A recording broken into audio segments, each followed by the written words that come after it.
Social মিডিয়ায় video post করে দাবি করেছেন শুভেন্দু অধিকারী। প্রমোটারের সঙ্গে টাকার অফার ভিডিও পোস্ট কলকাতা পুরসভার কাউন্সিলর ছন্দা সরকারের বিরুদ্ধে অভিযোগ।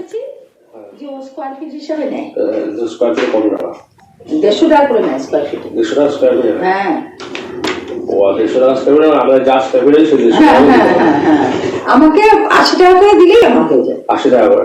তো কত 80 টাকা? আমাকে 80 টাকা করে দিলেই আমাকে হয়ে যায়। 80 টাকা করে? তো কত 80 টাকা ইনটু 80 88 টাকা। এটা একটা টাকা। হ্যাঁ ওইটা। এই 1 লাখ টাকা ওকে দিয়ে তাহলে আমাকে। যদিও অভিযোগ অস্বীকার করেছেন 125 নম্বর ওয়ার্ডের কাউন্সিলর ছন্দা সরকার। সত্যি কথা বলতে এটা মনে হয় 1 বছরের বেশি, 1 বছর আগেকার আর তারও বেশি। ভিডিওটার কোনো টাকা পয়সার কোনো কথা মনে নেই নাকি শুনলাম, আমি শুনিনি, আমি জানিও না, আমি আগেও শুনিনি, আমি এখনো শুনিনি। অনেকে এসে বলছে যে কোনো টাকা পয়সা পাবে না, শুধু একটা 80 টাকার কথা শোনা যাচ্ছে। 80 টাকা আমি যে তাইলে হয়তো ওনারা আমাকে কোনো প্রশ্ন করছে, তাতে আমি একটা কথা বলেছি তাদেরকে যে আমি 80 টাকাতেও যাবো না, 100 টাকাতেও যাবো না, আমি ইনলিগাল কাজ হলে আমি কর্পোরেশনকে দিয়ে আপনার বিল্ডিং বানিয়ে দেবো, টাকাটা বিল্ডিং এ খরচা করুন, করে ওইটাকে লিগাল করবে, ইনলিগাল কেস হলে আমি কিন্তু বানাবো। বলছে আমি আপনার ওয়ার্ডে একটা কাজ করব, আমি লিগাল ভাবে হলে করুন, ইনলিগাল হলে আমি কর্পোরেশন থেকে ভাঙিয়ে দেবো। অনেকে তো 100 টাকা স্কোয়ার ফিট নেয়, 80 টাকা স্কোয়ার ফিট নেয়, আপনার কি? আমি 80 টাকা স্কোয়ার ফিট এইটুকু আমি বলেছি, ওইটা পর্যন্ত কিন্তু কেটে দিয়েছে। আমি বলেছি 80 টাকা আমার স্কোয়ার ফিটের দরকার নেই, 100 টাকা স্কোয়ার ফিটের দরকার নেই, আমার দরকার লিগাল কাজ করা। অনেক বাধা পেয়ে আজকের আমার বিরুদ্ধে বলছে বিরোধীরা, এরা বিরোধী, এরা তৃণমূল দলের নয়, এরা বিরোধী। এবারে শুভেন্দু অধিকারী ওখানে পাঠিয়েছে, সে শুভেন্দু অধিকারী তো নিজেরই টাকা ধরা পড়েছে, দেখা গেছে। আমার চোখের জল যারা ফেলবে তারা ভালো থাকবে না, তারা ভালো থাকবে না। তার কারণ আমি কোনোদিন অন্যায়কে প্রশ্রয় দেইনি, অন্যায় কাজ করিনি। ভয়েস স্যাম্পল টেস্ট হোক, ভুল প্রমাণ হলে ক্ষমা চেয়ে নেবেন বলে দাবি করলেন শুভেন্দু অধিকারী।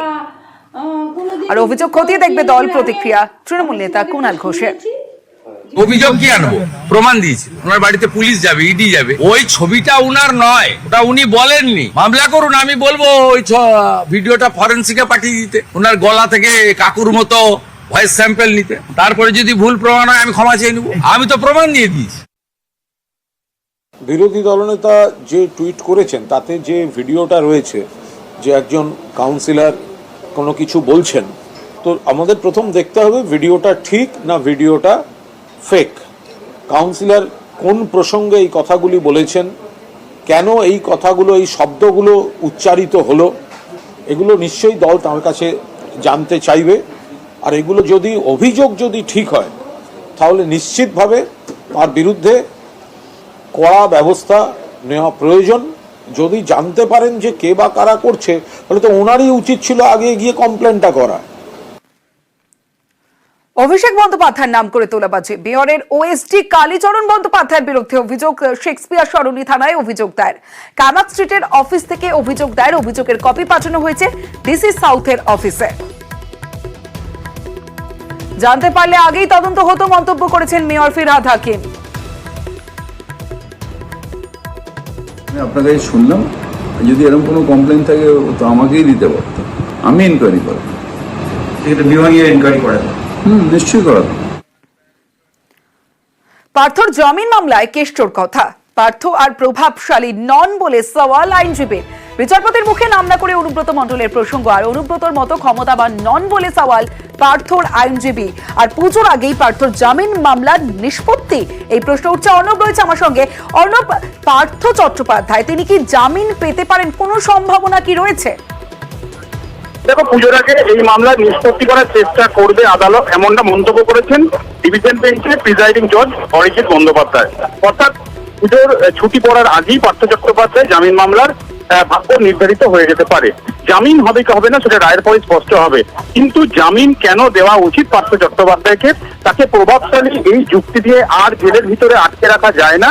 যেখানে সুপ্রিম কোর্ট অনুব্রত মণ্ডলকে প্রভাবশালীর মতো ব্যক্তিকে জামিন দিয়েছে, একই সঙ্গে অরবিন্দ কেজরিওয়াল, মনীষ সিসোদিয়া এবং পি চিদম্বরম মতো ব্যক্তিত্বকেও সুপ্রিম কোর্ট জামিন দিয়েছে।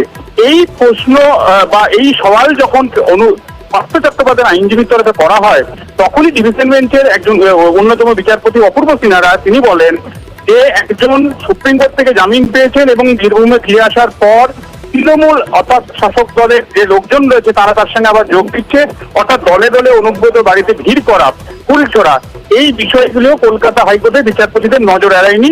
নাম না করে অনুব্রত মণ্ডলের সঙ্গে তৃণমূলের এই সখ্যতার কথাই বলতে চেয়েছেন, অর্থাৎ জামিন পাওয়ার পর তো আবার সেই শাসক দলে একই জায়গায় তারা পৌঁছে যাবে, এটা যখন বোঝাতে চেয়েছি তখনই পার্থ চট্টোপাধ্যায়ের আইনজীবী তিনি জানান যে অনুব্রত মণ্ডলের সঙ্গে পার্থ চট্টোপাধ্যায় তুলনা হয় না, অনুব্রত মণ্ডল অনেক ক্ষমতাবান, সেই তুলনায় পার্থ চট্টোপাধ্যায় কিছুই না, কারণ পার্থ চট্টোপাধ্যায় এই মুহূর্তে দলে কোনো পদেই নেই এবং পার্থ চট্টোপাধ্যায় কোনো মন্ত্রী নয়। কিন্তু অনুব্রত মণ্ডল একজন বিধায়ক না হয়েও তার হাতে রিমোট কন্ট্রোল ছিল, তিনি বীরভূম জেলার সংগঠন নিয়ন্ত্রণ করতেন, এটা বলছেন পার্থ চট্টোপাধ্যায়ের আইনজীবী এজলাসে কাজে কিছুদিন আগেও একই দলের যারা অত্যন্ত গুরুত্বপূর্ণ নেতৃত্বের পদ সামলেছেন। অর্থাৎ পার্থর জামিন ফেরত আনার জন্য যেখানে অনুব্রত মণ্ডলের নাম নিতে গিয়ে কার্যত আদালতের প্রশ্ন মানে সেই অনুব্রত মণ্ডলের মতো ক্ষমতাবান পার্থ চট্টোপাধ্যায় নয়, রিমোট কন্ট্রোল বীরভূম এমন সওয়ালে তুলে আনলো প্রাক্তন আইনজীবীরা। বেশ,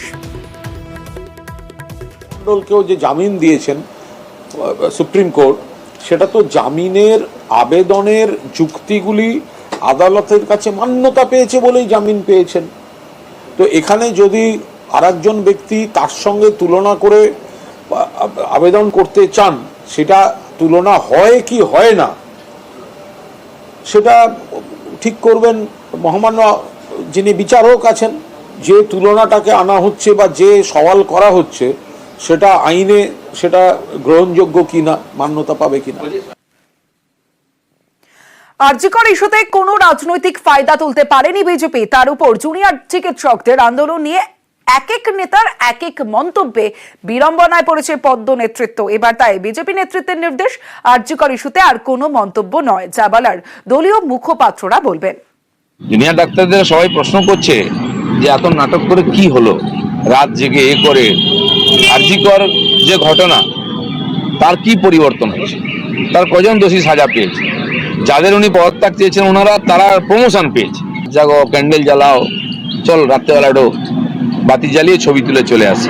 এই জন্য কি দেড় মাস ধরে বাংলার মানুষ কষ্ট পেল, স্বাস্থ্য পরিষেবা বন্ধ হয়ে গেল হসপিটালগুলোতে, তার জবাব দিতে হবে না? আরজিকরের আন্দোলন নিয়ে দিলীপ ঘোষের এই মন্তব্যে বিতর্ক তৈরি হয়। বৃহস্পতিবার সল্টলেকে বিজেপি রাজ্য কমিটির বৈঠকে উঠে আসে এই প্রসঙ্গ।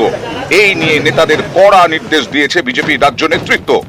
বলা হয়েছে আরজিকর ইস্যুতে কোনো মন্তব্য করা যাবে না, আন্দোলনকারীদের সমালোচনাও করা যাবে না, যা বলার দলীয় মুখপাত্ররা বলবেন। আরজিকরে মহিলা চিকিৎসকের ধর্ষণ খুন, এই ঘটনায় শোরগোল পড়ে যায়। বিচার এবং নিরাপত্তার দাবিতে পথে নামেন জুনিয়র ডাক্তাররা। সমাজের প্রায় সব স্তর থেকে বিচারের দাবি ওঠে। এই দাবিতে রাত দখল হয়েছে,